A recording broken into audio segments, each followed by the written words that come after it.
affiché en 2000. Oui, ça fait du sens.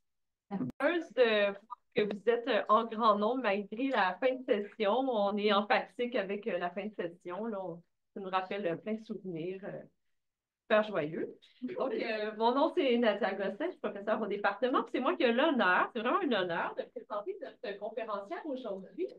Puis là, j'ai des notes. Je vais les lire parce que je veux vraiment vous dire à quel point elle est extraordinaire, parce que vraiment, c'est une superstar qu'on a. Je sais que la semaine dernière, on avait une superstar aussi, mais là, c'est une superstar montréalaise qui a été comme produite à l'Université de Montréal en plus, qui a décidé par contre d'aller de l'autre côté de la montagne, mais quand même, c'est donc, le docteur Sylvia Villeneuve, elle est professeure agrégée au département de psychiatrie de l'Université McGill, puis elle est titulaire d'une chaire de recherche du Canada sur la détection précoce de la maladie d'Alzheimer. Elle dirige un laboratoire d'imagerie multimodale du cerveau vieillissant au centre de recherche de l'Institut universitaire en santé mentale Douglas. Elle coordonne deux grands programmes de recherche là-bas, le centre STOP-AD, puis le projet PREVENT-AD, tous les deux qui sont axés sur les stades précoces ou très précoces de la maladie d'Alzheimer. Elle est neuropsychologue de formation, donc elle a fait son doctorat en neuropsychologie, recherche et intervention ici, sous la supervision de Sylvie Belleville. Puis ensuite, elle a fait deux formations postdoctorales, une à l'Université de Californie à Berkeley, puis l'autre à l'Université de Northwestern. Puis ces expériences-là ont vraiment renforcé son expertise dans l'étude des biomarqueurs de la maladie d'Alzheimer, particulièrement ce qui concerne les liens entre les dépôts amyloïdes, puis la santé vasculaire cérébrale, puis les changements cognitifs. Elle va nous en parler quand même aujourd'hui. Ces recherches actuelles, ben là, elles s'intéressent beaucoup à des techniques de neuroimagerie avancées, dont l'IRM puis la tête, pour mieux comprendre des trajectoires de vieillissement normal puis pathologiques. Elles s'intéressent à l'identification de marqueurs précoces de la maladie d'Alzheimer, à l'évaluation de nouvelles interventions thérapeutiques, puis les facteurs de risque et de protection qui vont influencer l'évolution des troubles neurodégénératifs. Je vous disais, c'est une superstar, puis je veux juste donner deux exemples de distinctions qu'elle a reçues, dont une prestigieuse de la Human Amyloid Imaging Young Investigator Award, puis un prix ICRH-CRHR pour la meilleure publication scientifique pour un jeune chercheur ou jeune chercheuse. Donc, c'est vraiment un grand plaisir de l'avoir avec nous. Vous allez voir, c'est comme je veux dire, on veut pas, quand on la regarde aller, on se trouve vraiment comme petit par rapport à tout ce qu'elle fait comme programme de recherche. Donc, c'est vraiment un honneur de l'avoir avec nous. C'est bien. Ça me fait plaisir. Effectivement, en fait, ça a commencé ici, ça a commencé dans cette salle-ci. Julien Doyon nous avait, qui est rendu de l'autre côté sur la montagne maintenant, nous avait, la première journée, en fait, c'était ici, puis on a fait plusieurs conférences comme ça. Donc, ça me fait super plaisir d'être ici aujourd'hui. N'hésitez pas à m'interrompre. Mais je parle trop vite, mes présentations sont toujours trop chargées, fait que ralentissez-moi, mais sinon, en fait, je vais vous donner un survol, en fait, là, de ce qu'on fait, en fait, dans mon laboratoire. Donc, je m'intéresse vraiment à la phase préclinique de la maladie d'Alzheimer, puis vraiment avec l'objectif d'aller détecter la maladie avant les signes cliniques, on va en parler, pour pouvoir essayer de la prévenir, donc trouver des stratégies pour pouvoir la prévenir. Donc, on va parler aujourd'hui, en fait, on va commencer par c'est quoi la définition de la maladie d'Alzheimer par TEPA. C'est un gros débat, en fait, en ce moment, dans la communauté scientifique, puis même dans la communauté clinique internationale. Donc, on va en discuter. On va discuter aussi de pourquoi c'est important d'avoir ces débats-là. Je vais parler effectivement de la cohorte prévenir Alzheimer, de certaines études en fait là, sur la prévention, puis d'un nouvel essai clinique qu'on va débuter au Douglas sous peu. Donc, la définition de la maladie d'Alzheimer. Tant probablement, fait, pour la majorité d'entre vous, la maladie d'Alzheimer, c'est vraiment une maladie qui est définie par des troubles de mémoire, en fait, des troubles de mémoire qui évoluent à travers le temps. Puis, en clinique, en fait, quand on fait de la clinique, donc chez nos petites formations, c'est vraiment sur cette base-là qu'on va donner un diagnostic de maladie d'Alzheimer. Par contre, on sait que même dans les cliniques spécialisées, il y a environ 25% des personnes qui reçoivent un diagnostic de maladie d'Alzheimer qui n'ont pas dans leur cerveau l'amyloïde picto, donc la pathologie qui définit la maladie. Puis si vous n'avez pas la pathologie, en fait, vous ne pouvez pas.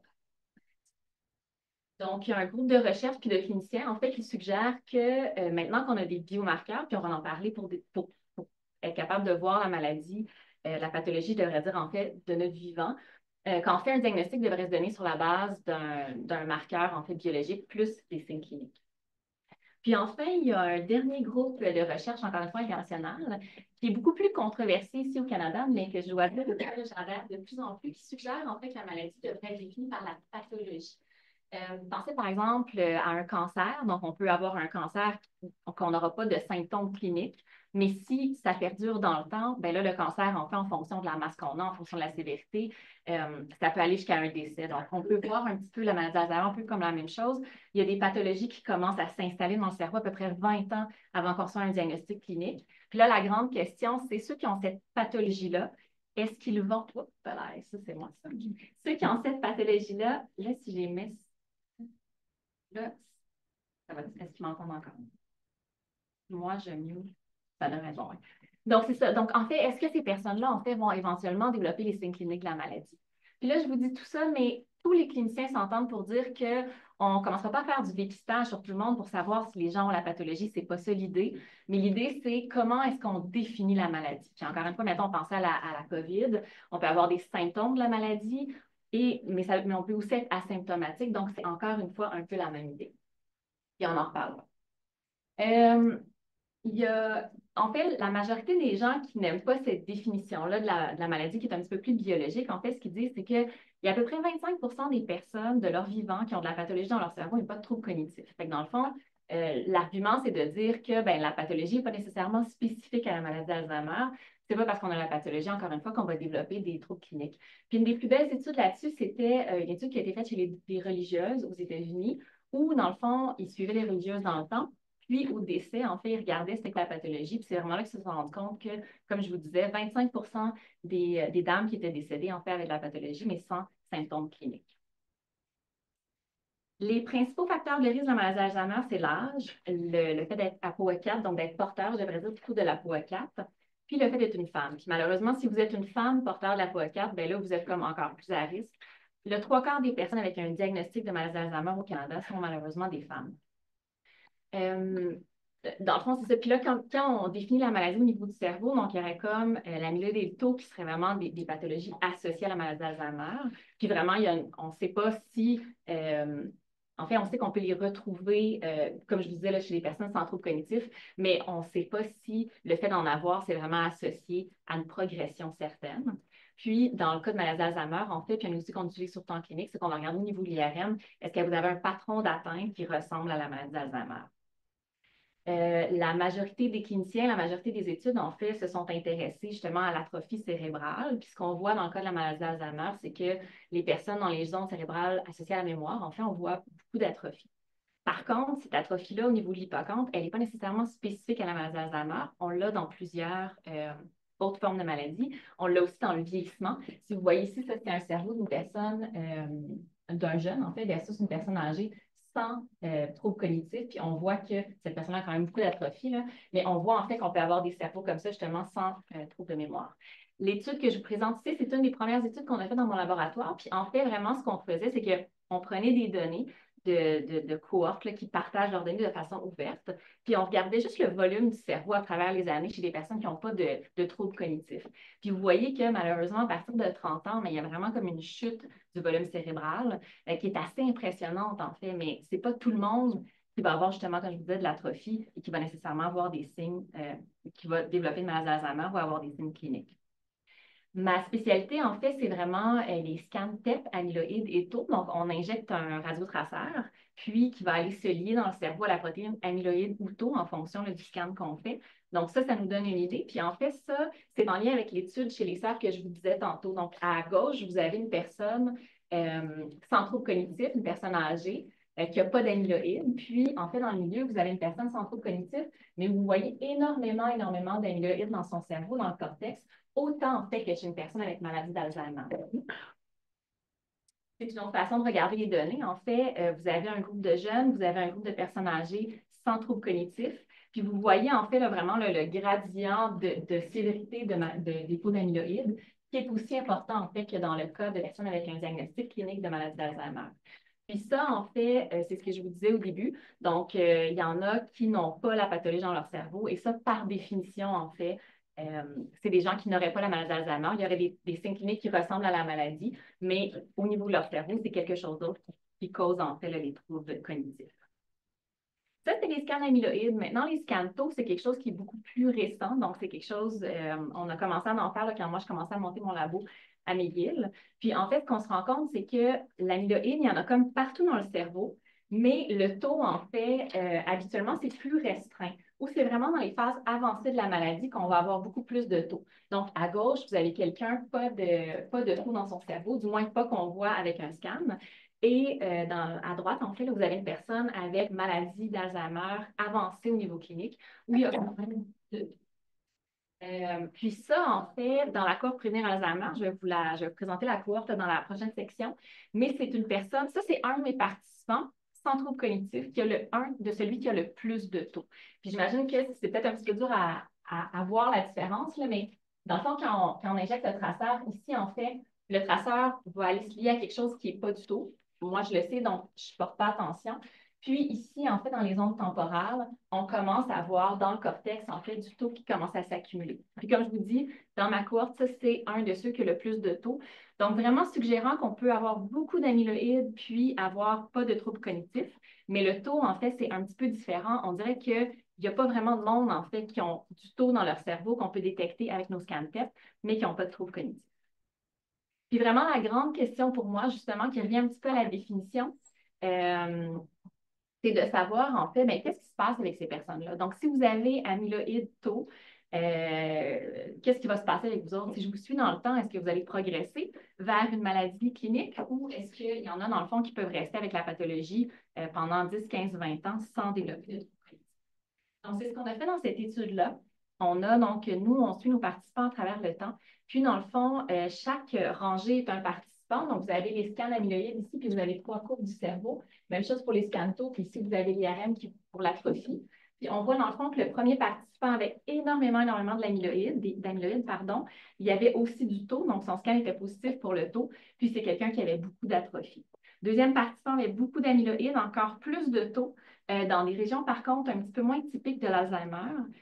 Puis, en fait, son scan, quand on a fait cet IRM-là, était relativement beau. Nous, on les suit dans le temps, donc quand on a fait les IRM plus tard, par contre, on a vu une atrophie vraiment là, fulgurante, en fait, malheureusement, chez cette personne-là. On pense que c'était peut-être pas, en fait, la maladie d'Alzheimer, c'était peut-être autre chose, on pourra en discuter. Puis, on a là, nos 2 autres participants. Puis, vraiment, avec cette question de recherche de si on les suit dans le temps, qu'est-ce qui va se passer avec eux autres? Donc, dans une étude qu'on a publiée en 2022, en fait, ici, comment est-ce qu'on doit regarder ça? C'est qu'on a pris les personnes, puis on a regardé s'ils étaient amyloïdes, s'ils étaient positifs ou négatifs sur les scans. Donc, ici, vous voyez qu'on avait très peu de participants sur 130 participants qui étaient positifs et sur l'amyloïde et sur le taux. Puis, dans ce groupe-là, en fait, de personnes qu'on a suivies pendant une moyenne de 3,5 ans, on avait à peu près 50 d'entre eux qui avaient développé les signes cliniques de la maladie. Puis, tu sais, quand ils rentrent dans l'étude, je suis neuropsy de formation, donc vraiment, on fait des tests poussés. Tout le monde était absolument cognitivement normaux. Après 3,5 ans, on a 50 qui ont développé les signes cliniques de la maladie. Donc, ça, c'était une des premières découvertes, en fait. Ça serait comme une autre façon de montrer les résultats. Donc, ici, en fait, vous avez le suivi longitudinal. Donc, on les a suivis pendant 10 ans. Le scan PET était fait à peu près ici, mais on a utilisé en fait tous les time points qu'on avait. Puis ce qu'on voit en fait, c'est que ceux qui avaient la MED et du taux, vraiment, il y avait un déclin très, très important comparativement aux autres groupes. Quand on a oui, j'y reviens, désolée. Fait que c'est ça. Puis en fait, ces résultats-là, on les a répliqués dans 3 cohortes dans le monde. Puis on a aussi, vous avez une nouvelle chercheure absolument exceptionnelle. Je suis complètement biaisée, c'est ma première action de PhD, mais elle est absolument exceptionnelle. Donc, Alexa Tchevinet, qui s'est joint là, à l'équipe de l'Université de Montréal. Puis en parallèle, en fait, elle faisait une étude qui était pratiquement identique. On le faisait avec des cohortes différentes pendant qu'elle était en postdoc. Puis c'est juste après un certain temps qu'on s'est rendu compte qu'on faisait sensiblement la même étude, mais les résultats dans d'autres cohortes sont exactement pareils. Si on suit les participants pas de troubles cognitifs pendant à peu près 3,5 ans, 50 d'entre eux vont développer les signes cliniques après à peu près 3,5 ans. Donc ça, je vous l'ai dit, Un autre, si on revient à cette définition de la maladie d'Alzheimer, si on revient à est-ce que c'est important ou non l'amyloïde, ben, en fait, selon ces résultats-là, dans les deux papiers, dans les deux publications scientifiques, ce qu'on disait, c'est que ça prend l'amyloïde et le taux. Si vous avez juste l'amyloïde, vous n'avez pas à vous en faire parce que le taux de progression chez ceux qui avaient juste l'amyloïde, un scan amyloïde positif, je devrais dire, pardon, donc, il n'y avait pas un taux de progression plus important que chez ceux qui avaient des scans qui étaient normaux. Même chose dans cette étude-ci. Donc, ça, il y avait deux lignes, mais oubliez-les. Ceux qui avaient juste l'amyloïde, en fait, c'est la ligne bleue. Donc, vraiment suivi dans le temps, il n'y avait pas plus de progression. Par contre, on continue à les suivre, ces personnes-là. Puis maintenant, on est 2,6 ans plus tard. Après, en fait, 5 ans, j'ai aucun de mes participants qui avait de l'amyloïde puis du taux qui n'a pas développé les signes cliniques de la maladie. Ils ont tous, sans exception, développé les signes cliniques de la maladie. Pour ce qui est du groupe amyloïde seulement, donc, ce groupe-là, en fait, là, que je disais, ben, ils ne sont pas plus à risque. Dans le fond, l'amyloïde, peut-être ça ne sert à rien. C'est là, mais on ne sait pas trop ce que ça fait. Ceux qui avaient juste un scan amyloïde positif, maintenant, c'est eux qui commencent à progresser. Donc, suggérant, en fait, que ceux qui avaient un scan amyloïde positif étaient probablement juste plus loin dans le parcours de la maladie. Donc, je vous disais, la pathologie commence à apparaître dans le cerveau à peu près 20 ans avant. Donc, si j'ai juste un scan amyloïde qui est positif, bien, fort probablement que le taux s'en vient. Puis, en fait, plus que ça, nos scans, c'est des biomarqueurs. Je n'ouvre pas le cerveau, je ne regarde pas ce qui se passe. Fort probablement, en fait, que la personne qui a un scan amyloïde positif, la personne a probablement déjà du taux dans son cerveau, mais je n'arrive pas à le capter, en fait, avec mon scan. C'est ce qu'on pense de plus en plus. Donc c'est ça. Donc, c'était un peu les conclusions de cette étude-là. Maintenant, j'ai commencé ma carrière comme prof en faisant des scans amyloïdes plutôt, puis fort probablement, en fait, dans quelques années, je vais arrêter. Oups, là, je vais changer mon nom. Parce qu'en fait, on est rendu, puis j'aurais jamais cru à ça, mais avec des marqueurs sanguins, en fait, qui sont presque aussi bons que les scans. Peut-être pas aussi bons, pas, parce que moi, j'aime ça voir ce qu'il y a dans le cerveau. Je regarde, est-ce que c'est au bon endroit? Est-ce que ça me donne vraiment une bonne certitude si la personne a la maladie ou pas? Ou du moins, j'aimerais dire la pathologie. Mais pour de vrai, on est rendu avec des marqueurs sanguins, donc on fait une prise de sang, qui sont absolument exceptionnels. Donc, puis les marqueurs sanguins, en fait, nous, on les avait dans des congélateurs. Fait que l'étude de prévenir Alzheimer, elle a commencé au Douglas en 2011. Fait que dans le fond, j'ai des prises de sang pendant, ici, c'est la COVID, puis on n'avait plus d'argent, mais j'ai des prises de sang comme ça pendant 10 ans. Fait que je suis capable d'aller voir au début de l'étude, c'était quoi les marqueurs dans le sang de mes participants, puis qui a progressé. Donc, si je regarde justement là, les marqueurs de mes participants, puis je prends un marqueur sanguin qui s'appelle le p-tau 217, donc un marqueur de taux, mais qui est aussi associé à l'amyloïde. Ceux qui avaient une valeur anormale sur ce marqueur-là, j'ai 76 qui ont progressé à un moment donné dans mes 10 ans vers une maladie clinique. Ce qui est intéressant avec le p-tau, c'est que, dans le fond, on n'a pas vraiment besoin du marqueur amyloïde sanguin qui est beaucoup moins bon, beaucoup moins valide, qui varie d'une fois à l'autre. Mais vraiment, si je vous fais une prise de sang, j'ai besoin d'un marqueur, puis j'ai une bonne idée de si vous avez la pathologie de type Alzheimer dans votre cerveau.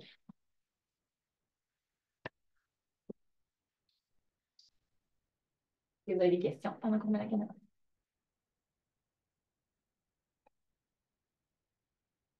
Puis encore une fois, là, je veux juste. L'idée ici, c'est absolument, absolument pas de faire du dépistage ou la détection ou on n'est pas du tout là-dedans. On est plus dans essayer de comprendre la maladie.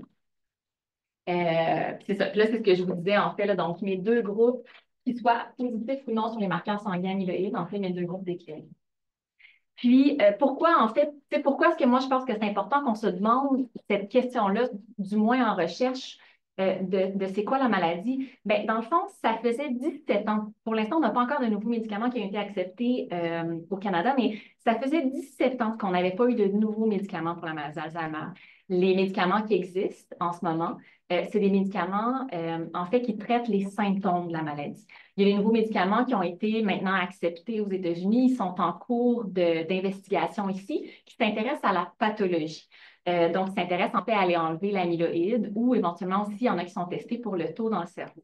Les résultats ne sont pas aussi bons que ce qu'on aurait espéré, puis on pourra en discuter un petit peu plus tard dans quelques diapos. Mais en fait, mon idée ici, c'est de dire que les médicaments qu'on va mettre en place, chaque médicament a des effets secondaires. Donc, il y a toujours une espèce de risque-bénéfice.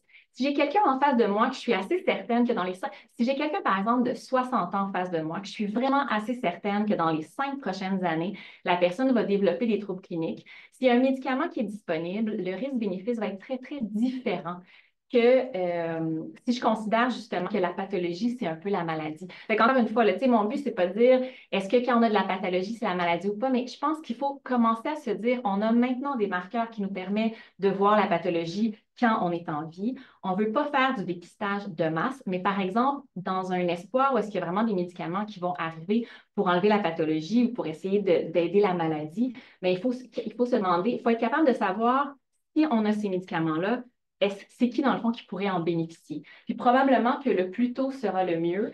Ces médicaments-là, justement, qui sont accessibles maintenant aux États-Unis, ce qu'ils se sont rendus compte, c'est que c'est vraiment chez les personnes qui ont moins de symptômes et beaucoup moins de taux, où il y a moins d'effets secondaires et que les médicaments fonctionnent mieux.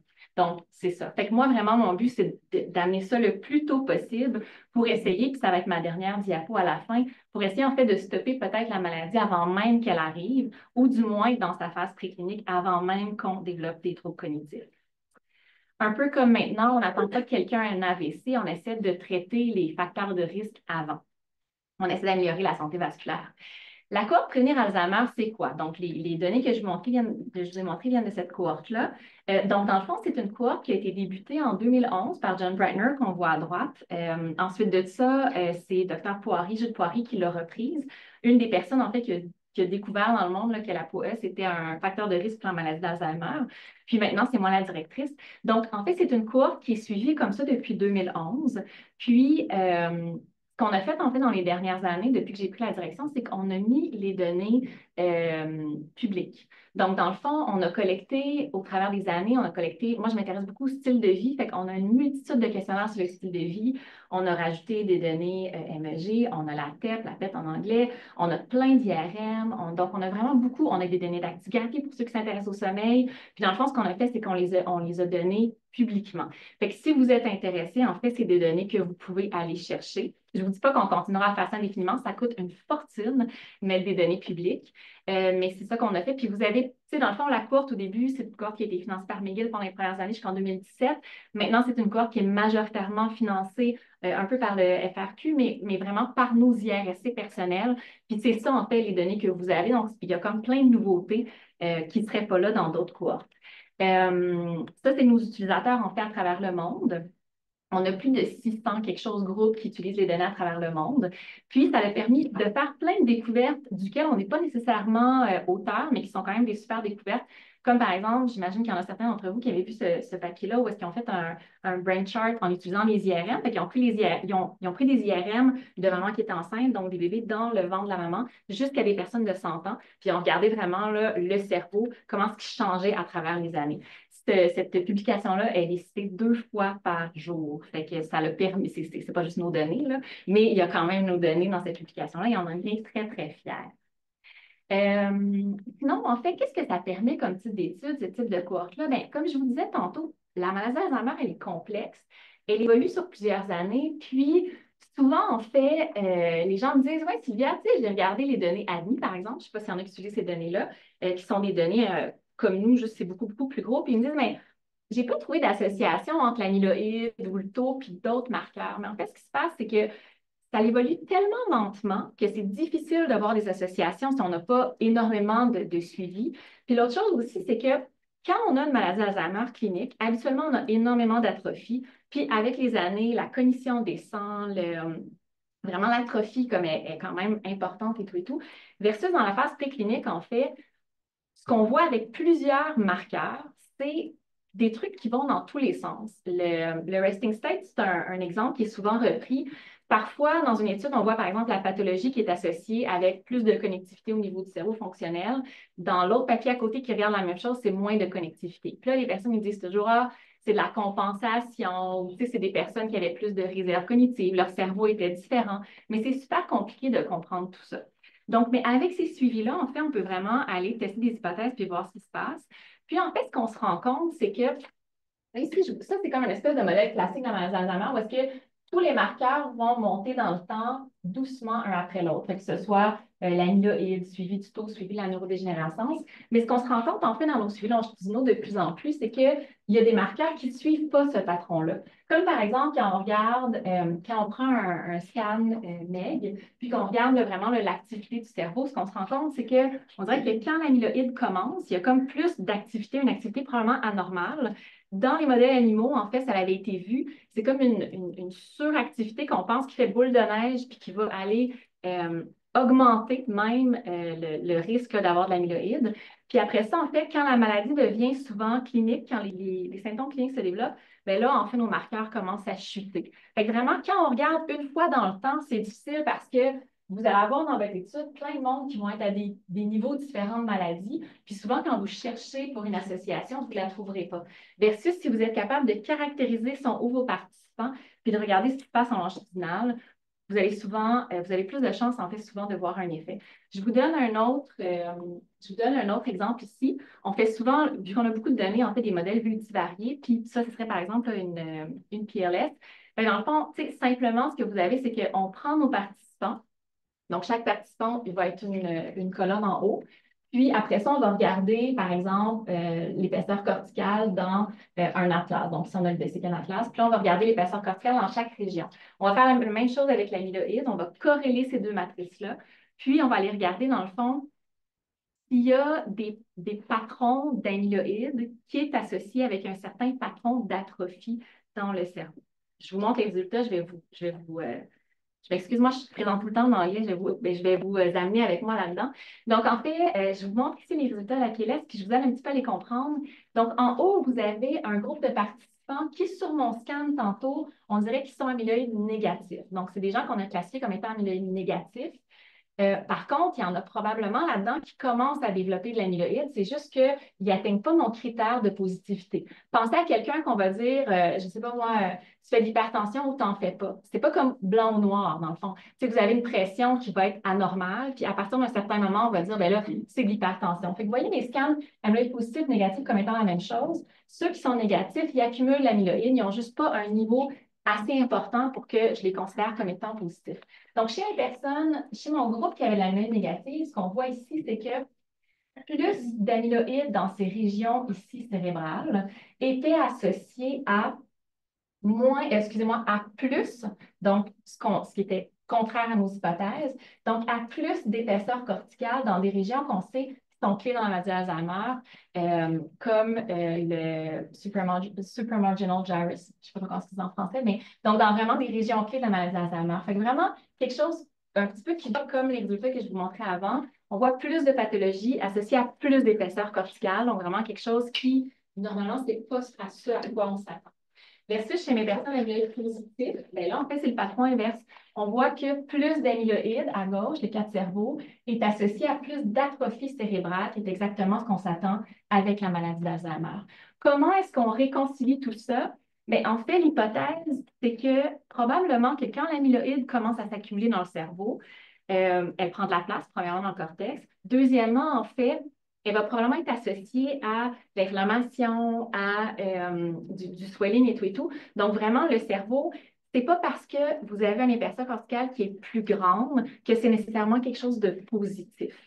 C'est un biomarqueur qui regarde l'épaisseur, mais en fait, c'est un marqueur qui regarde l'épaisseur corticale. Donc, vraiment, c'est ça. Donc, on ne pense pas que les personnes ont des cerveaux plus sains parce qu'ils ont plus d'amyloïdes. On pense vraiment qu'il y a ce qui se passe en premier, en fait, sur notre marqueur quand on le regarde, on voit plus d'épaisseur, mais qu'en fait, c'est quelque chose de mauvais. Je vous montre les données différemment. Donc là, ce qu'on a fait, c'est qu'on a pris les régions en setting, là, mon étudiante au PhD, elle a pris les régions où est-ce qu'on voyait d'épaisseur corticale plus élevée et les mêmes régions là, où est-ce qu'on voyait moins d'épaisseur corticale. Donc, elle a comme extrait les masques où est-ce que chez nos deux groupes, on voyait et l'augmentation et la diminution de l'épaisseur corticale. Et puis, c'est ce que vous voyez en haut. Puis là, en fait, elle est allée extraire l'épaisseur corticale dans ces régions-là. Puis ici, ce qu'on voit, c'est les niveaux d'amyloïdes avec l'épaisseur corticale. Puis on a cette montée-descente, en fait, que nous, on s'attendait. C'était l'hypothèse du papier, mais qui est comme un petit peu contre-intuitive. Je vous montre les données différemment. C'est toujours difficile de travailler avec l'amyloïde. Puis du tout, parce qu'on a beaucoup, beaucoup de monde dans un petit tapon qu'on considère comme étant négatif. Puis après ça, quand la pathologie arrive, ben là, on fait les gens commencent à avoir ça fait des gros bonds. Fait que, tu sais, vous voyez ici, on a comme beaucoup de monde. Fait que ici, ce que j'ai fait, c'est que j'ai rank transformé les données. Puis, en fait, on voit comme le patron en étirant cette partie-là, si vous voulez. Puis, c'est significatif aussi, là, mais c'est vraiment le même résultat, en fait, présenté différemment. Maintenant, c'est sûr que je vous dis ça, c'est tout en cross-sectional. Ce qui nous intéresse vraiment, c'est qu'est-ce qui se passe de façon longitudinale. Est-ce qu'on est capable de montrer de façon longitudinale que vraiment, il y a comme l'épaisseur corticale qui augmente sur notre IRM, puis qu'après ça, elle descend? Les résultats suggèrent en fait que oui. Des questions avant que je passe au style de vie? Oui. Oui. Ben, je me demandais, puis on a beaucoup ça, nous aussi, des augmentations de volume en lien avec l'apnée du sommeil, tu sais, qui est un trouble qui peut créer quand même l'hypoglycémie, de l'inflammation, puis de l'édème. Puis on utilisait des corrections avec les portions d'eau libre. Donc, je me demandais si c'était quelque chose que tu prévoyais faire ou tu as fait. On l'a fait. Tout à fait. Ça t'a donné. Oui, en fait, qu'on corrige ou qu'on ne corrige pas, ça fonctionne.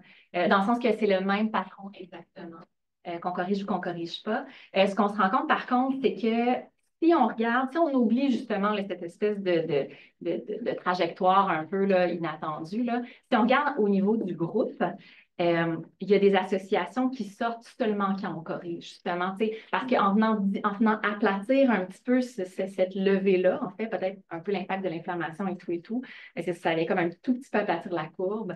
Puis, il y a des effets qui n'étaient pas significatifs, qui deviennent significatifs. Mais cette courbe-là qu'on a avec plusieurs marqueurs, que ce soit corrigé ou pas, elle semble assez présente. Et puis, on le retrouve, ça, c'est cortical thickness, mais on l'a avec mean diffusivity dans le gray matter, on l'a dans la matière blanche, on l'a. Puis avec, c'est ça, plusieurs marqueurs. Mais je me rappelle qu'on en avait discuté effectivement, que tu voyais ça aussi. Les gens qui travaillent sur la sclérose en plaques le voient aussi. Donc, c'est vraiment des résultats là, qui semblent. Tout le monde le voit un peu, personne ne publie vraiment. C'est ça. Mais d'où, puis c'est ça. Puis d'où l'idée, dans le fond, c'est où notre prochaine étape, c'est d'aller le répliquer dans une autre cohorte. Justement, là, pour montrer que ce n'est pas juste un effet de cohorte, mais que ça se réplique. Puis je pense que c'est ça. Éventuellement, peut-être aussi dans d'autres types de maladies. Est-ce que toi, c'est quoi votre hypothèse par rapport à ça? C'était-tu. Non, c'est juste l'inflammation. C'est juste l'inflammation. Les augmentations de volume sont dues à de l'inflammation. C'est l'inflammation intracellulaire qu'on peut voir avec les portions d'eau libre. On peut les suivre à travers le temps, puis on voit si cette augmentation-là, c'est un peu ce qui arrive juste avant qu'il y ait vraiment une perte neuronale. C'est ça. C'est ce qu'on a montré, mais en lien avec l'apnée du sommeil. Oui, tout à fait, tout à fait. Mais c'est intéressant aussi parce qu'encore une fois, ça nous montre qu'il faut quand même faire attention avec nos marqueurs, parce qu'on a un scan, puis nous, on le regarde toujours d'une certaine façon, atrophie étant pas une bonne chose, mais c'est ça, je pense que c'est un petit peu plus compliqué, encore une fois, on n'ouvre pas le cerveau, on a comme des marqueurs qui nous donnent, qui sont un proxy de, fait que... Style de vie, maladie Alzheimer. C'est fort probablement que quand j'ai présenté il y a 6 ans ou quelque chose comme ça, 7 ans peut-être, j'ai dû vous présenter cette diapo-là. Ça a beaucoup influencé mes travaux de recherche. Donc, une partie de ce que je fais, c'est vraiment la détection précoce de la maladie. Toujours essayer d'aller trouver de plus en plus tôt qui va développer la maladie. Puis, en fait, avant que je passe à ça, qui va développer la maladie et quand? Vraiment dans une optique de traitement éventuellement préventif. Parce que si vous avez 80 et puis vous êtes à 15 ans de développer la maladie, c'est pas important qu'on traite la maladie. Excusez-moi. Donc, mettons que vous avez 85 ans puis vous êtes à 15 ans, c'est probablement beaucoup moins important où le risque-bénéfice n'est pas le même qu'encore une fois si vous avez 60 ans. Donc, ça, c'est un volet. L'autre volet, en fait, qu'on fait vraiment dans mon labo, c'est la prévention. Puis, cet intérêt pour la prévention a vraiment débuté quand j'étais en postdoctorat à l'Université de Berkeley, où est-ce qu'avec une de mes grandes amies, en fait, on a découvert que moi, j'adore regarder les scans. Moi, je suis vraiment là, un scan amyloïde, un scan tau, je trouve ça tout le temps super intéressant. C'est toujours différent, c'est toujours. Puis, ce qu'on se rendait compte, en fait, en regardant nos scans, c'est que ceux qui sont porteurs de la POE4, qui ont 65 ans et plus, de façon générale, vont avoir de l'amyloïde dans leur cerveau. Donc, ça, en fait, ceci, c'est une moyenne de groupe où est-ce qu'on voit que les porteurs de la POE4, 65 ans et plus, ont de l'amyloïde dans leur cerveau. Au niveau du groupe, les non-APOE4, sans trouble cognitif, habituellement, au niveau du groupe, il n'y a pas vraiment d'amyloïde de façon significative. Par contre, ce qu'on se rendait compte en regardant nos scans, c'est que on avait des ApoE4 qui n'avaient pas d'amyloïde, puis on avait bien sûr aussi les non-ApoE4 qui avaient de l'amyloïde, mais ça nous intriguait de savoir c'était qui ces ApoE4 qui n'avaient pas d'amyloïde. Puis, en fait, ce qu'on s'est rendu compte, c'est qu'on avait plusieurs données justement du style de vie à Berkeley. Puis, ce qu'on s'est rendu compte, en fait, c'est que les personnes qui, tout au long de leur vie, ont fait beaucoup, beaucoup d'activités cognitives, comme par exemple lire des livres, aller au théâtre, tu sais, plus que les autres. Donc, être ici aujourd'hui, être plus éduqué, mais on a quand même contrôlé pour l'éducation, mais quand même dans cette logique-là, avaient dans leur cerveau au niveau du groupe, donc ici, on a des APOE4, donc ça, ils sont APOE4, mais qui ont fait toute leur vie beaucoup d'activités cognitives. Il n'y avait pas plus au niveau du groupe d'amyloïdes que les non-APOE4. Fait que ça nous a comme suggéré que le style de vie pouvait venir contrebalancer d'une certaine façon notre risque génétique. Donc, c'est là qu'est parti plusieurs autres travaux de mon laboratoire. Je vous en présente quelques-uns, pardon. Euh, dans le fond, puis là, c'est ça. Donc, ça, c'est une des premières études qu'on a fait où est-ce qu'on a regardé justement dans notre cohorte, on n'avait pas le même questionnaire, on s'est demandé est-ce que l'éducation, est-ce que les gens plus éduqués dans notre cohorte, prévenir Alzheimer, est-ce que plus d'éducation pourrait être associée à moins d'amyloïdes ou de taux dans le cerveau de nos participants? Puis ça, c'est des travaux de Julie Bonneau, qui est maintenant chercheur en Europe. Puis, ce qu'on a vu, en fait, c'est une association, puis ici, je la présente de façon différente, où les gens moins éduqués avaient effectivement plus d'amyloïdes dans leur cerveau, dans la voix, que les gens qui étaient plus éduqués. Puis là, Julie, en fait, ce qu'elle a dit, c'est cool, mais ça reste toujours des corrélations. Est-ce qu'on pourrait aller regarder dans les cohortes qui partagent leurs données, mais qui sont faites sur la forme autosomale dominante de la maladie d'Alzheimer? En clinique, les gens qu'on voit, c'est des personnes qui ont une maladie d'Alzheimer habituellement sporadique. C'est la grande majorité des personnes avec maladie d'Alzheimer. Puis bien que je vous parlais de la POA4, c'est juste un facteur de risque. Mais il y a 1 % des personnes avec maladie d'Alzheimer. Souvent, c'est des personnes qui l'ont de façon plus tôt. C'est beaucoup plus agressif, mais il y a 3 gènes, maintenant il y en a 4 en fait qui existent, que si vous avez le gène, vous allez développer la maladie. On connaît un cas dans le monde où ce n'est pas encore arrivé, mais habituellement, vous avez le gène, vous allez développer la maladie, puis souvent au même âge que votre parent. Donc, on est allé demander les données d'Ian, donc d'une de ces cohortes-là. Il y a 2 cohortes qui existent dans le monde. Puis, Julie a répliqué les résultats. Donc, même chez des gens qui ont une génétique qui font qu'ils vont développer, qui sont destinés à développer malheureusement la maladie d'Alzheimer, même chez eux, en fait, les gens qui avaient plus d'éducation avaient des niveaux d'amyloïdes qui étaient moins élevés. Donc, ils vont la développer, la maladie clinique, mais par contre, peut-être qu'ils vont la développer 3, 4, 5 ans plus tard. Puis ça, en fait, on trouve que c'est intéressant. Là, il faut se demander, en fait, pourquoi? C'est quoi les mécanismes sous-jacents? Une autre étude dans le même type, donc en fait, Nathalie Marchand, elle, dans la cohorte Prévenir Alzheimer, puis qu'elle a aussi répliqué là, dans une autre cohorte, elle, son hypothèse, c'est que ceux qui ruminent avaient plus de risques d'avoir des dépôts d'amyloïde dans leur cerveau, puis elle a vu ça effectivement pour l'amyloïde puis le taux. Puis elle a vu aussi qu'il y avait il était plus à risque en fait d'avoir un déclin cognitif. Donc, si vous regardez au niveau cognitif, vous voyez que nos participants, ils s'améliorent. Ça, c'est vraiment l'effet de pratique. Ils sont extrêmement bons quand ils rentrent dans l'étude. On leur fait faire les mêmes tests année après année, puis même si on a des versions différentes, ils deviennent de meilleur en meilleur, mais à un moment donné, mais ils se mettent à décliner. Donc, c'est ça. Puis, et la rumination et l'éducation, c'est intéressant parce qu'il y a une hypothèse, on ne l'a pas encore testé complètement, mais on pourrait peut-être avec justement la MEG regarder un petit peu ça, mais tu sais, pourquoi il y a une hypothèse qui dit qu'il faut utiliser notre cerveau de façon efficace. Parce que si on est toujours en train, quand on fait une tâche, d'utiliser plein de parties de notre cerveau, puis c'est comme si on fatiguait avec le temps, puis on pense que l'activité cérébrale anormale ou trop importante tout au cours d'une vie, ça pourrait être un facteur, en fait, qui va aller influencer, en fait, les dépôts d'amyloïdes. Les dépôts d'amyloïdes arrivent chez des personnes âgées, puis ils se déposent au niveau du cerveau, là, ce qu'on appelle le mode par défaut. Fait que vraiment, là, qui est un mode qui est activé quand les personnes, justement, vont ruminer, par exemple. Fait qu'on pense, fait que Nathalie avait vraiment cette hypothèse-là que la rumination, plus que d'autres choses, en fait, serait vraiment associée à une accumulation de dépôts d'amyloïdes dans des parties du cerveau assez spécifiques. Oui, absolument. Comment savoir si c'est vraiment la rumination qui est l'effet actif ou que c'est le reflet de, par exemple, une autre pathologie ou un état psychiatrique, la dépression, l'anxiété, autre chose? Absolument, complètement. C'est une super bonne question. Puis aussi, tu sais, c'est toujours la même chose. Maintenant, si on y va de façon plus facile, la dépression, par exemple, est-ce que c'est la cause ou la conséquence? Hein? C'est le sommeil. On sait, par exemple, que les personnes qui ont Alzheimer dorment moins bien, mais moi, je pense que le sommeil, c'est aussi un facteur de risque. Moi, je pense que c'est les deux. Donc, on ne peut pas le savoir. Ce qu'on fait, par contre, dans notre cohorte, c'est qu'on fait les questionnaires plusieurs fois. Puis, tous mes questionnaires, dépression, anxiété, rumination, pour l'instant, ils ne bougent pas. Fait que ma patho augmente, mais mes questionnaires, par exemple, chez les gens qui ont de l'amyloïde puis du taux, je m'attendrais, la rumination et la conséquence, je m'attendrais à ce que quand la maladie progresse, la rumination augmente. Je ne le vois pas pour l'instant. Fait que, tu sais, je ne peux pas tester la cause à effet. C'est pas possible. J'ai quand même juste des corrélations. Mais ce que je peux dire, c'est ça, c'est qu'à travers les années, les facteurs psychiatriques dans ma cohorte, les participants, c'est stable. Mais la maladie, elle, progresse. Est-ce que ça fait du sens? Ben, non, mais Ça permet quand même pas d'être sûr. non, ça ne permet pas d'être sûr, c'est ça exactement. En fait, c'est qu'il va falloir, tu sais, qu'est-ce qu'on va faire au niveau du sommeil? C'est qu'on va aller modifier le sommeil. Puis on va aller voir est-ce qu'on peut avoir un impact de cause à effet. Fait que la cause à effet, peu importe mon design, même si j'ai su pendant 20 ans, je ne serai jamais certaine. Mais moi, ce qui me suggère que la rumination est comme un facteur de risque, c'est vraiment le fait que si la rumination était la conséquence de la maladie, plus la maladie est importante, plus la rumination devrait être importante, je pense. Versus chez mes participants, la maladie progresse, mais la rumination reste la même. Fait que ceux qui ruminent plus ont plus de pathologies. Mais à travers le temps, ceux qui ruminent plus continuent à ruminer plus sans changer leur niveau de rumination. Ceux qui ruminent moins ont moins de pathologie, mais leur niveau ne change pas. Versus la pathologie, les signes cliniques, eux autres, ils augmentent. On en reparlera. Mais c'est ça. Mais ça reste quand même des trucs corrélationnels, donc on ne peut pas être certain. Oui, c'est comme un follow-up. Oui. En fait, c'est peut-être ça aussi que tu veux demander, mais pourquoi la rumination de façon spécifique? Il y a tellement d'autres, vous avez tellement de données. Oui. Pourquoi avoir choisi ce comme symptôme, cette caractéristique-là, plutôt qu'une autre caractéristique? Celle qui marche le plus, c'est la pleine conscience.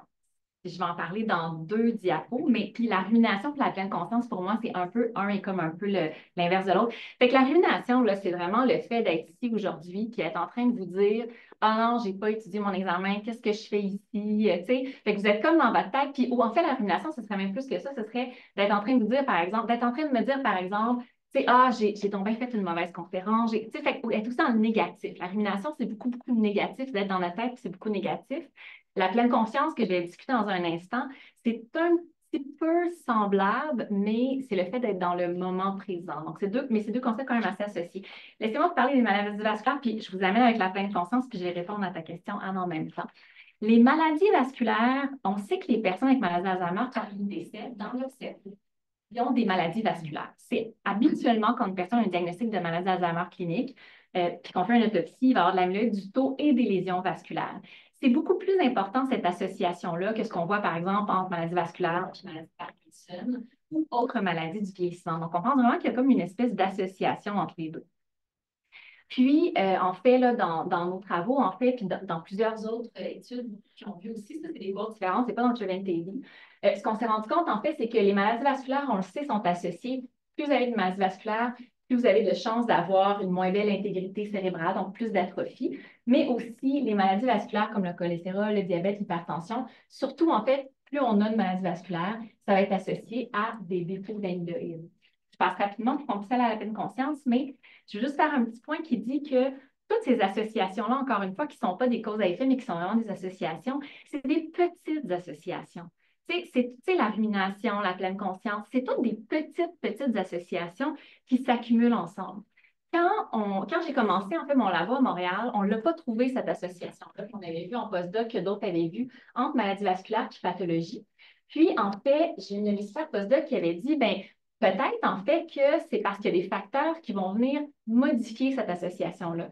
Puis, effectivement, dans la cohorte primaire Alzheimer, au Québec, on peut se plaindre, mais notre système de santé fait qu'on est quand même, somme toute, assez bien. Au niveau des maladies vasculaires, on est quand même assez. Il y a un monitorage qui est fait. Puis, ce qu'on s'est rendu compte, en fait, c'est que dans notre cohorte, l'association de maladies vasculaires étant un facteur de risque pour plus de dépôts d'amyloïde dans le cerveau, elle est seulement présente chez les gens qui ne prennent pas de médication pour contrôler leur maladie vasculaire. Fait que si vous avez déjà eu un cholestérol élevé, mais que vous prenez des statines, ben en fait, l'association entre cholestérol et maladie vasculaire n'existe plus. Elle n'est plus là. Même si je remonte là, à mes années quand j'étais justement à Berkeley, on s'est rendu compte que ceux qui prenaient des statines, donc ces médicaments-là, en fait, pour nous aider au niveau du cholestérol, avaient plus d'épaisseur corticale dans des régions du cerveau où on sait qu'ils sont vulnérables à la maladie d'Alzheimer. Il y en a qui vont me dire, oui, mais Sylvia, toutes les clinical trials qui ont été faits pour regarder si des médicaments vasculaires pouvaient aider à réduire le risque de maladie d'Alzheimer, ça n'a pas fonctionné. En fait, ça n'a pas montré d'effets bénéfiques, puis c'est vrai. Mais encore une fois, la maladie évolue sur tellement d'années que pour voir quelque chose de significatif, ça prend probablement une décennie, 2 décennies. Donc, mais moi, je trouve que le lien maladie vasculaire et maladie d'Alzheimer est tout à fait exploré. Je reviens tout de suite à la pleine conscience. J'ai comme passé vite, là, on pourra en reparler, mais j'arrive à la pleine conscience encore. Donc, mon conjoint, en fait, quand je cherchais à innover, tu sais, parce qu'à un moment donné, on est beaucoup à avoir des cohortes comme ça dans le monde. Donc, Étienne Vachon-Presso, pour ceux qui se rappelleraient d'avoir été ici aussi, il a été formé ici aussi au CERNEC. Dans le fond, tu sais, je regardais, mais qu'est-ce que je pourrais mettre comme questionnaire? Tu sais, fait que là, dans le fond, dans le Brain Daily, on avait dépression, on avait sommeil, on avait anxiété. Puis Étienne, il me dit, mais bien, tu sais, mettons le questionnaire de pleine conscience. Lui, il travaille sur la douleur chronique. Il disait, ça marche avec tout. On ne sait pas trop pourquoi, là, mais c'est toujours associé à plein d'affaires en cancer. On voit des associations et tout. Fait qu'on a mis un questionnaire de pleine conscience. Puis la pleine conscience, encore une fois, c'est vraiment le fait, vous êtes dans un parc, je suis dans un parc avec mes enfants. Moi, je vais peut-être penser à ma job. Je ne serai pas en pleine conscience. Versus mes cocos, eux autres, ils vont être ils vont voir un ballon rouge, ils vont se mettre à le regarder, l'oiseau va passer. Fait qu'ils vont vraiment être dans le moment présent, sans juger ce qui se passe, juste en étant là. Puis, si on fait, par exemple, encore une fois, on va chercher des analyses multivariées. Si je mets, c'est pas tout à fait ce que je vais vous montrer en une seconde, mais si je mets tous les facteurs que j'ai dans le Prevent-AD, si je mets une vingtaine de facteurs du style de vie, celui qui sort le plus comme étant le plus associé à la pathologie, c'est la pleine conscience. Je vais vous dire pourquoi je pense que c'est lui dans une seconde, puis c'est un petit peu justement l'inverse de la rumination. Je vous montre juste, ici, c'est juste pour la pleine conscience comme telle, mais comme je vous dis, là, je peux vous rajouter plein de facteurs, puis c'est toujours la pleine conscience qui va sortir. Donc, en haut, en fait, dans les facteurs de la pleine conscience, c'est le fait de ne pas juger ce qui se passe, de ne pas être réactif à ce qui se passe. C'est ce qui est associé plus à l'amyloïde. Ensuite de ça, être vraiment justement dans le moment, pas juste être dans la lune, pas justement être en train de ruminer puis de penser à ce qu'on doit faire, mais vraiment être en train de respirer, de penser à la respiration, de voir ce qui se passe. Donc ça, c'était un facteur associé au taux. En bas, c'est associé à la cognition, puis aussi à la cognition dans le temps. Puis ici, en fait, c'est un autre type d'analyse, le multivarié, mais en fait, ça, c'est des régions cérébrales qui sont mieux préservées pour les gens qui sont plus en pleine conscience. En fait, il y a vraiment des régions du cerveau qui étaient comme, c'est ça, plus, avec une épaisseur corticale plus importante. Puis là, je ne pense pas que c'est négatif, mais je pense que c'est positif, associé à la pleine conscience. Donc, pourquoi la pleine conscience? Quelle pourrait être, même si on n'est pas dans de la cause à effet, cette espèce pourquoi est-ce qu'on pense là, que ça pourrait avoir un effet protecteur? En fait, probablement que la pleine conscience joue sur plein de systèmes en même temps.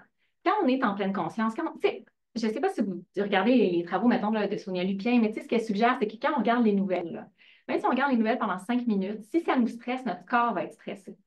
Non, on va avoir les hormones de stress qui vont monter, on va avoir la vascularisation qui va s'activer parce que ça nous stresse. Qu'on soit stressé parce qu'on fait un examen, mais qu'on soit stressé parce qu'on est en train de conduire, puis il y a du trafic, ou justement qu'on écoute les nouvelles. Souvent, en fait, dans notre société, il y a plein de trucs qui s'activent dans notre corps, puis on est comme peut-être pas assez souvent dans un mode où est-ce que notre corps se repose, qui digère, qui wash out les déchets. Fait qu'on pense en fait que la pleine conscience pourrait jouer justement sur plusieurs systèmes qui permettraient à notre corps de se reposer d'une certaine façon. Je ne sais pas si ça fait du sens, là, mais puis tu sais, on ne l'a pas testé, mais ce serait un petit peu ça l'hypothèse. C'est ça. Puis en fait, je vous dis qu'on ne l'a pas testé, mais on a regardé l'association entre, je ne me rappelle plus quand on a fait ça, là, mais on a regardé à un moment donné l'association entre la pleine conscience puis l'hypertension.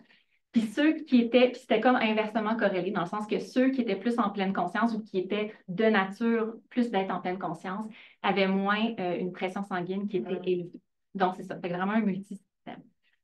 Oui? Juste une question sur la mesure de pleine conscience. Oui, Pour savoir, c'est un questionnaire donc, que tous les participants ont rempli sur leur capacité de se détacher, de se...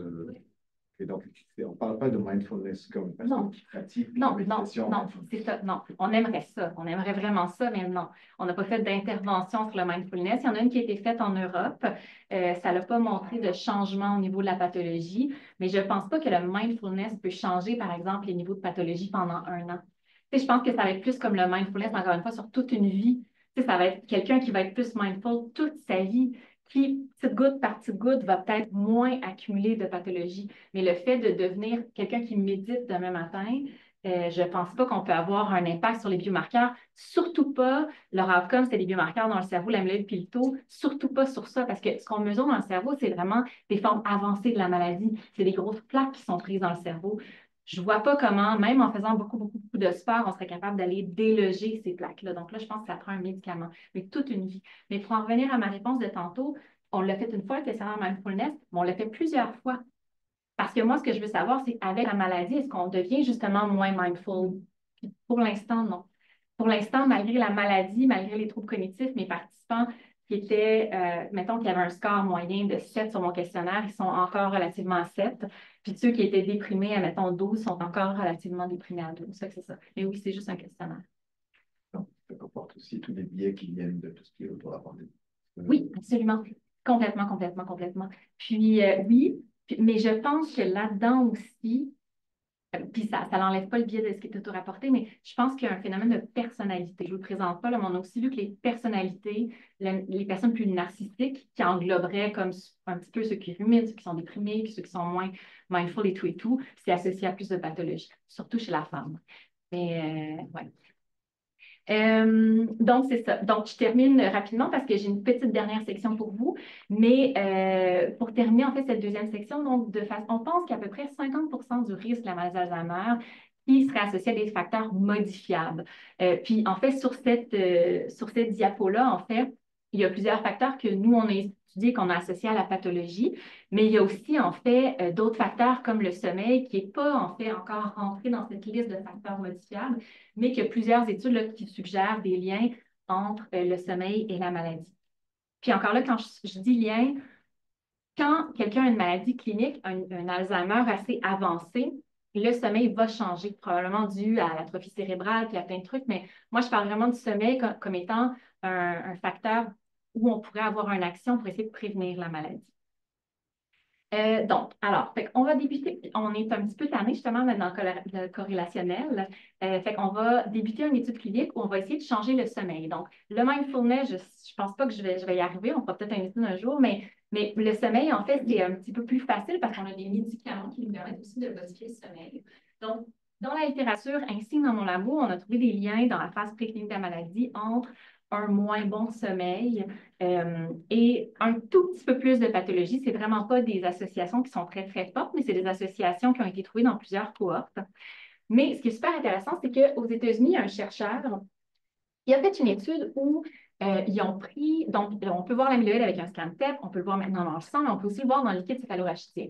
Donc, la personne a pris des participants qui n'avaient pas de maladie d'Alzheimer clinique, des personnes de 40 ans et plus, c'est un tout petit groupe. Il leur a mis, dans le fond, il a pris du liquide céphalorachidien, donc dans la colonne vertébrale, il a mis une aiguille, il a pris du liquide céphalorachidien en continu pendant 48 heures. Donc, il a pris des prélèvements aux 2 heures. Puis, ils ont donné aux participants, en fait, un médicament, qui est une classe de DORA qu'on appelle, c'est des nouveaux médicaments pour l'insomnie. Puis, ce qu'ils se sont rendus compte, en fait, c'est qu'en donnant ce médicament-là, ils étaient capables d'aller faire changer les taux d'amyloïde et de taux. Puis là, on n'est pas, encore une fois, quand je fais mes PET scans, est-ce que je regarde l'amyloïde puis du taux dans des formes très. L'amyloïde, on en a tous en nous. C'est un déchet. On en a dans notre cerveau, on en a tous en nous, mais en dormant, en faisant de l'activité physique de plein de façons, en étant peut-être justement dans cet état plus de calme avec notre corps, on réussit à aller l'évacuer. Avec la maladie d'Alzheimer, l'amyloïde va aller comme se mettre ensemble, va faire des plaques, va venir dans notre cerveau, puis ça, c'est beaucoup plus difficile à déloger. Fait que là, on ne parle pas de ça. On parle de protéines anormales qu'on voit dans le liquide céphalorachidien, qui seraient comme les formes un petit peu très neurotoxiques, mais précurseurs de ces plaques-là que moi, je peux aller voir avec mon scan PET. Donc, c'est ça. Fait que si je répète, ils leur mettent une aiguille dans la colonne vertébrale, prennent des prélèvements à chaque 2 heures pendant 48 heures, puis voient que le médicament, pas tous les médicaments pour l'insomnie, mais cette classe de médicaments-là peut aller modifier les protéines amyloïdes et tau. Donc là, ce qu'on va faire en fait dans notre cohorte, c'est qu'on va essayer de faire la même chose. Puis ça, en fait, c'est le système glymphatique, là, un peu que je vous expliquais. Donc, on va aller faire la même chose. En fait, on va commencer une étude clinique. Donc, on va recruter 200 participants de notre cohorte et d'ailleurs. La moitié vont avoir du lamborexant, donc une de ces molécules, un de ces médicaments-là, en fait, qui est prescrit maintenant par les médecins ici. La moitié va être sur le placebo. Et on va regarder, est-ce qu'on est capable même de booster cet effet-là, par une thérapie comportementale pour le sommeil. Ça, c'est Véronique Lapré, c'est une autre étudiante qui était assise ici il y a quelques années que j'ai contactée pour venir m'aider à faire cette étude-là. Puis, notre hypothèse, en fait, c'est que le lamborexant va avoir une influence sur la pathologie Alzheimer telle que mesurée dans le sang, donc l'amyloïde puis le taux. Puis je pense qu'en fait, pour avoir un effet sur la cognition, en fait, probablement que là, ça va vraiment nous prendre un volet plus comportemental. Donc, ça va prendre un petit peu les deux. Donc, ça, c'est l'hypothèse. Puis bien évidemment, en fait, là, dans les outcomes secondaires, dans les résultats secondaires qu'on va aller chercher, là, on va aller regarder, en fait, est-ce que le sommeil aussi est modifié par ces différentes interventions-là. Par exemple, si vous prenez du lamborexant, est-ce qu'une thérapie comportementale peut venir encore plus aider votre sommeil? Donc, ça, c'est mon avant-dernière diapo, c'est le design expérimental. Donc, vraiment, les personnes vont venir, ils vont commencer on va prendre une prise de sang, ils vont venir, on va leur donner du lamborexant dans une plus petite dose, une phase d'habituation, on prend une prise de sang, on augmente la dose, on fait ça pendant 9 mois, donc 12 mois au total. Puis après ça, on va aller regarder, est-ce que les niveaux sanguins d'amyloïde de taux ont changé chez nos participants? Puis là, ce qui est le fun, c'est qu'on va avoir, dans le sang, il y a comme plein de marqueurs. Il y a des marqueurs de l'amyloïde puis du taux qui sont plus précoces, puis il y a des marqueurs qui sont plus associés, comme je vous disais au début, à une progression clinique de la maladie. Fait qu'on va pouvoir regarder à quel point, si on a un impact, on a vraiment un impact sur la maladie. Donc, à suivre. Et c'est ça qu'on va faire. Alors, je termine. Donc, la conclusion, dans le fond, de la présentation, c'est que la maladie d'Alzheimer, elle débute dans le cerveau plusieurs années avant les pertes de mémoire. Puis, tu sais, si je reviens à ma définition de la maladie, c'est pas grave comment est-ce qu'on définit la maladie, mais je pense qu'il faut être conscient que la maladie commence très, très tôt. Et fort probablement, si on voulait stopper la maladie, idéalement, ce serait avant même qu'on ait des troubles de mémoire. L'accord primaire Alzheimer, si ça vous intéresse, s'intéresse à la phase préclinique, puis les données sont accessibles à tout chercheur. Le style de vie peut avoir un impact sur la maladie, du moins sur la pathologie. Nous, c'est ce qu'on regarde. Puis c'est ça. Puis il y a vraiment plein de facteurs là, qui semblent même peut-être venir influencer notre génétique. Puis, on a des nouveaux traitements là, qui sont en cours pour essayer de pas juste faire des corrélations, mais essayer vraiment de changer le cours de la maladie. Ça, c'est comme ma dernière truc. Dans le fond, quand moi, j'ai commencé, quand je faisais mon doctorat ici, je m'intéressais aux personnes avec troubles cognitifs légers. Je suis allée en postdoctorat, je me suis intéressée à la phase préclinique de la maladie. Puis là, on fait un peu comme le feu qu'on voit ici. Je vous dirais que j'essaie toujours d'aller de plus en plus tôt. Hein? Fait que, tu sais, ça, c'est les médicaments qui existent présentement. C'est comme il y a déjà beaucoup, beaucoup de dommages qui sont faits. On essaie un petit peu d'augmenter la mémoire. Ensuite de ça, maintenant, on va venir essayer d'enlever l'amyloïde et le taux. Ça, c'est comme les nouveaux médicaments qui ont été acceptés aux États-Unis. On ne sait pas trop ce qui va se passer ici. Mais moi, ce que j'essaie de faire, c'est de voir est-ce qu'on peut vraiment, avant même, en fait, que tout ça, ça parte un peu en vrille, en fait, est-ce qu'on est capable de ralentir ou de stopper ces processus-là? Selon la Société d'Alzheimer du Canada, retarder l'apparition des troubles neurocognitifs d'une seule année permettrait de réduire le nombre de cas au pays de 500 000 d'ici 2050. Donc, vraiment, là, essayer de trouver des stratégies pour diminuer les risques. Avec ça, je vous remercie de votre attention. Je vais prendre d'autres questions.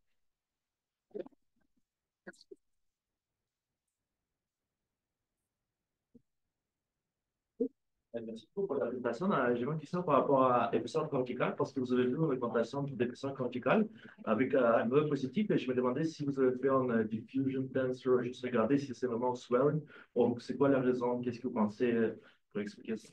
En effet, c'est ça. On voit la même chose, en fait, là, justement, quand on regarde, on travaille beaucoup avec Maxime Descoteaux, puis on voit la même chose, effectivement, dans White Matter, on voit la même chose dans Grey Matter. C'est ça, donc, puis, dans le fond, tu sais, quand on contrôle par le free water, on pense que ça va un petit peu venir diminuer. Moi, je suis un petit peu moins strong sur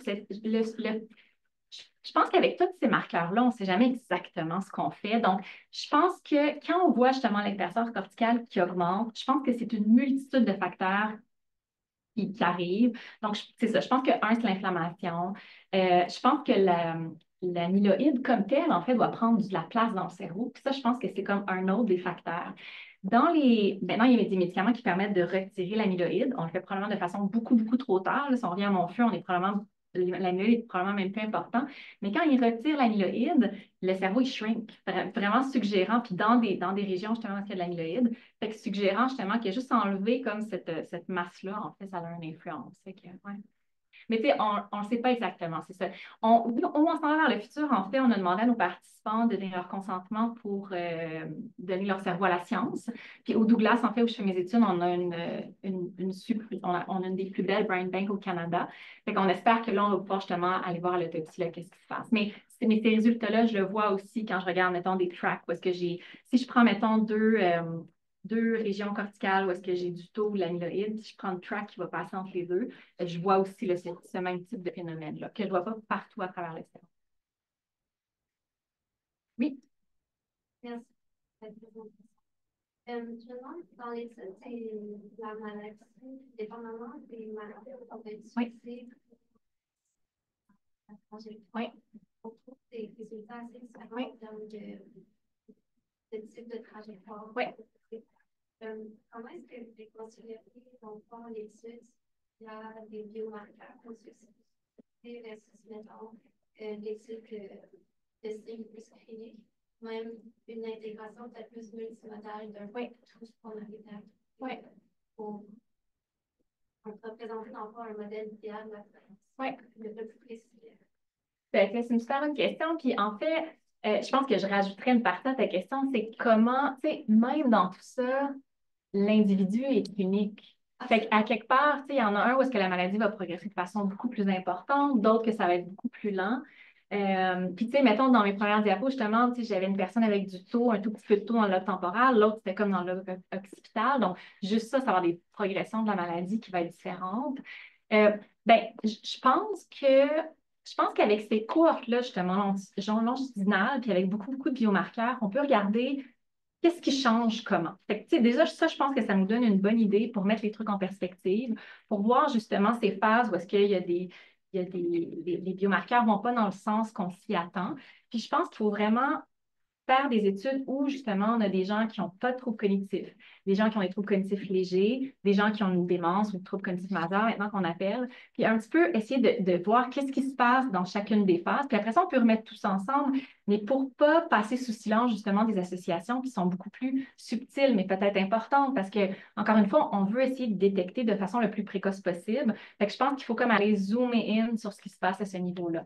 Mais vraiment, pour essayer de mieux comprendre les trajectoires, je pense que c'est vraiment au niveau individuel. Fait que d'arrêter un petit peu d'aller toujours un peu comme on fait là ici, au niveau du groupe. Fait que c'est cool de savoir ce qui se passe au niveau du groupe, mais est-ce que ce que je retrouve au niveau du groupe se passe au niveau de l'individu, puis sur combien d'individus, puis est-ce que ça se passe juste chez les femmes, mais pas chez les hommes, et ainsi de suite, t'sais. Puis, c'était pas ta question, mais si on veut réussir à traiter la maladie dans ces différentes phases-là, bien, je pense que là, on prend tous les outils que tu as dit dans ta question, puis c'est à ça qu'on s'attaque. Fait que, tu sais, je veux traiter la maladie. Première question, je suis où dans la maladie? Est-ce que je suis 20 ans avant les troubles cliniques? Est-ce que je suis comme, ça fait déjà 10 ans que la personne, elle a des troubles de mémoire? Fait que, tu sais, je suis où? Puis, maintenant que je connais le parcours de mes biomarqueurs, c'est quoi que je dois essayer de traiter? Fait qu'enlever l'amyloïde quand on a des troubles cliniques, ce qui se fait en ce moment, là, ce qui est le nouveau médicament aux États-Unis, c'est probablement pas le bon moment. Ça fonctionne quand même. Là, je ne suis pas toute négative. Là. Il y a des gens avec qui ça les aide beaucoup, mais on est probablement beaucoup, beaucoup trop tard pour enlever l'amyloïde. Il faut probablement s'attaquer au taux, à l'inflammation. Tu sais, là, je vous ai parlé de taux amyloïde, mais il y a plein de trucs qui se passent dans la maladie. Fait que je pense que c'est ça. Il faut comprendre le multimodal. Puis comme pour les cancers, il faut se dire on est où dans la maladie, puis c'est quoi le bon target pour la maladie. Oui. Oui. Oui. Souvent, le fait que ce ne soit pas nécessairement applicable. Uniquement ça, on se trouve en termes de trajectoire de groupe. Comment est-ce qu'on réconcilie ça en termes de... Et là, il y a quand même plusieurs trucs qui sont applicables, dans le sens que les TEP scans, on n'en fait pas au Canada parce que c'est difficile d'avoir un TEP scan, là, puis ils sont prisés pour le cancer. Puis, donc, tu sais, faire un TEP scan amyloïde, le taux, il n'est pas encore accepté, l'amyloïde l'est, mais il faut vraiment trouver un médecin spécialiste. Donc, mais de toute façon, on s'en va vers le sang, mais le sang, éventuellement, il va rentrer dans les cliniques. Le sang, selon moi, dans quelques années, ça va être un peu comme le cholestérol. La seule chose, c'est que quand il va rentrer dans les cliniques, tant qu'on n'a pas de médicaments préventifs, il va devoir rester absolument dans les mains, selon moi, des spécialistes. Tu sais, en ce moment, vous pouvez savoir votre génétique quand vous allez sur 23andMe, puis vous pouvez savoir est-ce que vous êtes à APOE4. Les tests sanguins commencent à arriver aussi dans cette direction-là. Fait que, tu sais, ça, c'est comme... Ça fait peur, là, selon moi. Mais tu sais, il y a quelque chose qui arrive, qu'on le veuille ou pas, ça l'arrive. chez nous tous ces trucs-là. Fait que, puis à un moment donné, ils vont être intégrés dans la clinique. Puis comment est-ce que tu le prends, ton test sanguin dans la clinique? Ben, t'arrêtes pas de faire ton diagnostic différentiel parce que la personne avec les vieillissements, elle peut avoir un Alzheimer, mais elle peut aussi avoir un Parkinson, elle peut avoir plein d'affaires. Puis les troubles cognitifs, si tu as une phase préclinique qui est de 20 ans, les troubles cognitifs, ça peut être 1000 autres choses qui vont avoir un impact. Fait que, tu sais, tu as une personne qui est avec une plainte, tu regardes c'est quoi le profil cognitif. Là, après ça, tu as comme des pistes d'hypothèses, puis tu vas aller les tester. Fait que si l'Alzheimer en fait partie, éventuellement, on n'a pas encore une fois le plasma, mais éventuellement, selon moi, on va aller voir ce qui se passe au niveau du plasma. OK, c'est positif, tu as peut-être un Alzheimer. En fait, c'est peut-être la maladie d'Alzheimer qui cause ces troubles cognitifs, mais il va quand même falloir investiguer. Fait qu'on va les prendre tous ensemble en continuant à se poser des questions. Je pense que c'est comme ça qu'on va faire ça. Comme n'importe quelle autre maladie. Si on arrive chez le médecin, on a une masse, ben, il va nous faire des tests sanguins, il va nous faire peut-être une biopsie, il va regarder nos symptômes, il va regarder notre historique familial. Fait que, tu sais, je pense qu'il faut vraiment regarder ce qui se passe avec le cancer, puis avec tous les outils qu'on a maintenant, qui sont quand même assez nouveaux, certains, je pense qu'on risque, j'espère qu'on va aller vers quelque chose comme ça. Ça répond à la question, ça? Oui. Oui. Je veux dire ça juste, mettons, quand on parle de l'application clinique, oui.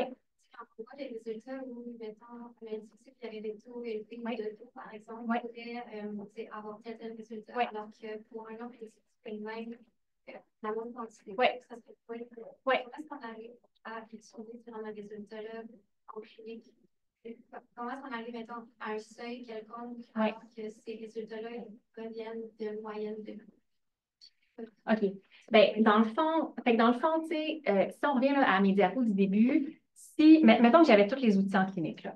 Si j'ai quelqu'un qui arrive en face de moi, puis que la personne a un profil clinique qui ressemble à la maladie d'Alzheimer, OK? Ce que je ferais, c'est que j'y ferais un test sanguin. Le test sanguin arrive, il est positif, je me dis, c'est fort probablement de maladie d'Alzheimer, je confirme mon diagnostic, j'irai comme ça.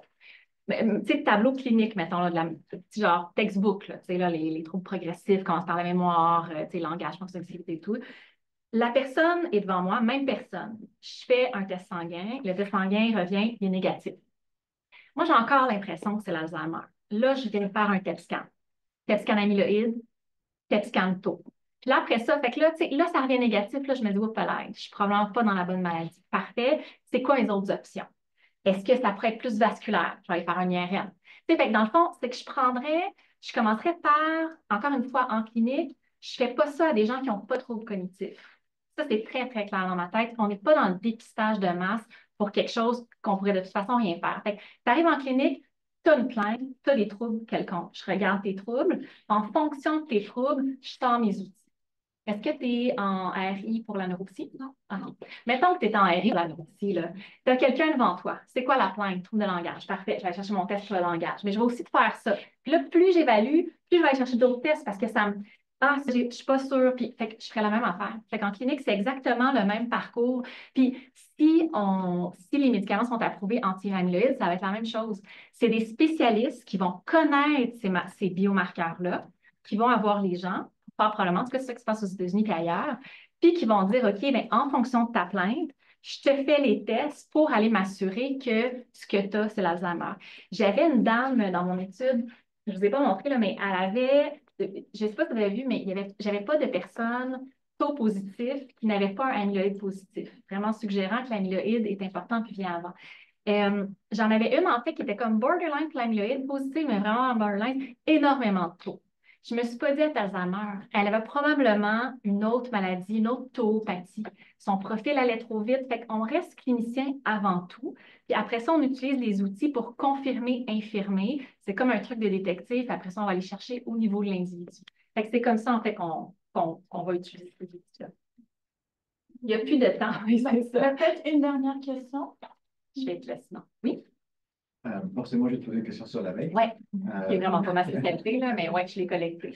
Mais je pense juste que ça peut être intéressant aussi pour les gens, vu qu'on a une belle machine ici Oui. aussi, c'est de savoir, dans ton expérience, parce qu'en MEG, on s'intéresse souvent à quelle est l'application clinique la plus intéressante pour la MEG, c'est souvent l'épilepsie qui est venue en premier, mais il y a d'autres applications qui, par exemple, Alzheimer. Dans ton expérience à toi, l'ajout de la MEG et la recherche de MEG, si tu avais à résumer un peu qu'est-ce que la added value que tu as trouvé dans ça, c'est pour les fans avec les MEG qu'on a financé. Je peux-tu répondre deux choses? Vous pouvez partir si jamais ça ne tente pas. Je vais commencer par pas répondre à la question, puis après ça, je vais répondre à la question. Le truc le plus cool qu'on a fait avec la MEG, en fait, c'est un papier justement là, qui a été publié. Puis on voyait chez les modèles animaux une hyperactivité anormale qui était associée à une accélération de l'amyloïde. Ça, on a pu le tester avec la MEG, ce qu'on ne pouvait pas faire, en fait, avec le resting state de IRM. Tu sais, dans le sens qu'avec l'IRM, on peut avoir des corrélations, mais on ne peut pas vraiment avoir une idée de l'activité cérébrale. Fait que ça, c'est une application plus fondamentale, mais qui était absolument merveilleuse d'avoir cet outil-là. Pour répondre à la question maintenant en clinique. Donc, en fait, maintenant, je m'intéresse vraiment à, OK, je suis à peu près certain que toi, tu vas progresser, mais c'est quand tu vas progresser. Moi, pour moi, ça, c'est super important.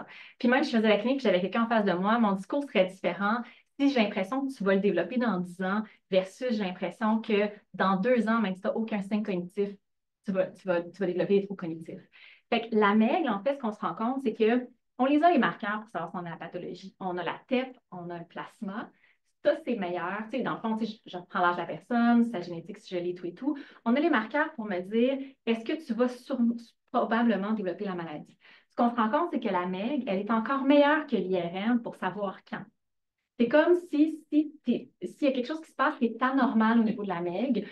Puis anormal, justement, c'est compliqué parce que la MEG, elle n'a pas une relation linéaire. Si c'est anormal, ben moi, ça me dit, oh, red flag, fort probablement que tu es beaucoup plus à risque de façon imminente de développer des troubles cognitifs.